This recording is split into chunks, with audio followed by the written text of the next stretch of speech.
Olá, amigos, vamos para o nosso segundo vídeo nesse novo canal que eu criei aqui no YouTube. E agradeço já aqueles que fizeram a inscrição, que estão dando o likezinho lá. Muito legal, muito obrigado a todos. No primeiro, né? Vamos agora para o segundo. Vou falar hoje sobre o segundo turno, o que eu penso do segundo turno. Antes de falar sobre as movimentações, os apoios e tudo mais, eu quero colocar um número que eu acho que é muito importante para as pessoas terem noção do que está acontecendo, né? Tem mais ou menos, no mínimo, tem 50 milhões de votos voando por aí, loucos para ser captados, tá? Por quê? Onde é que eu cheguei esse número? Entre os perdedores na eleição majoritária para presidente, você tem 10 milhões de votos, somando Soraya, somando Simone, somando Ciro e os menores. Tem 10 milhões de votos. Você tem 5 milhões e 500 entre brancos e nulos. Tá? E tem 31 milhões de votos que foram abstenções. Tá? As abstenções ocorreram, na minha opinião, por dois motivos. Pessoas que estavam em trânsito, ou seja, o cara que mora em Brasília, está no Rio e não votou. Tá? Exatamente.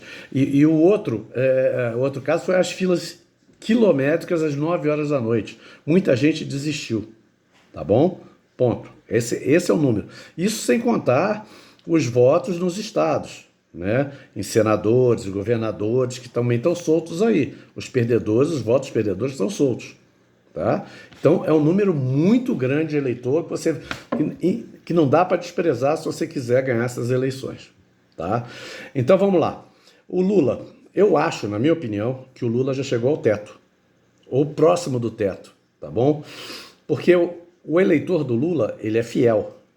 Eu tenho certeza que se a fila fosse até meia-noite, ele estaria lá para votar. Ele iria votar. Ele não abandona o cara. Tá? Ele não abandona o cara. Essa é uma verdade. E os que perderam as eleições, quem transfere voto para o Lula e quem transfere voto para o Bolsonaro?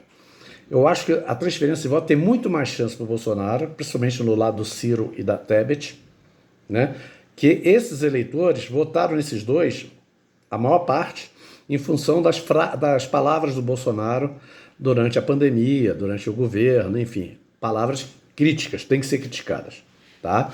Mas ele está se redimindo e é o direito que ele tem de pedir desculpa pelo que falou. Não, lógico, tem caso de eleição, mas ele tem esse direito, né?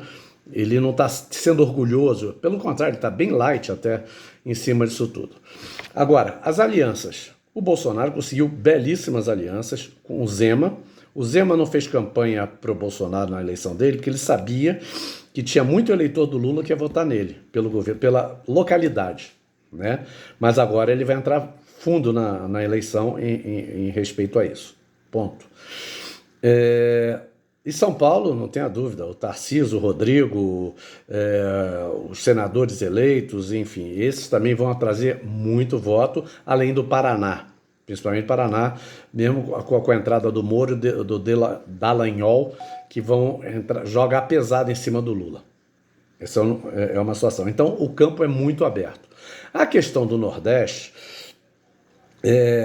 o nordestino tem está enraigado na memória dele a história de miséria, de pobreza, do coronelismo, disso tudo. Não dá para criticar o nordestino pelos seus votos. Mesmo assim, o Bolsonaro ainda teve o crescimento. Cabe um trabalho forte lá em cima, porque o nordestino ficou na memória dele a história do Bolsa Família com o Lula. É inegável isso, é a história do Bolsa Família com o Lula. Bom, agora vamos aos apoios. Eu estou tentando ser o mais rápido possível para não ficar muito cansativo. Os apoios que o Lula conseguiu, sem nenhum nenhuma torcida nem nada, os apoios que o Lula conseguiu, eu acho que não trazem voto nenhum. O pessoal do Plano Real que o Lula atacou, o PT atacou, quando foi lançado o Plano Real, está na história. Isso aí está na história. Não precisa nem procurar muito para ver, não. Está na história. E o Fernando Henrique, não sei se traz tanto voto, não. Entendeu? Enfim, nós vamos em frente. Eu acho que o Bolsonaro, nesse ponto, ele saiu na frente em termos de possibilidade de arrecadar mais votos. Agora, eu nunca vi...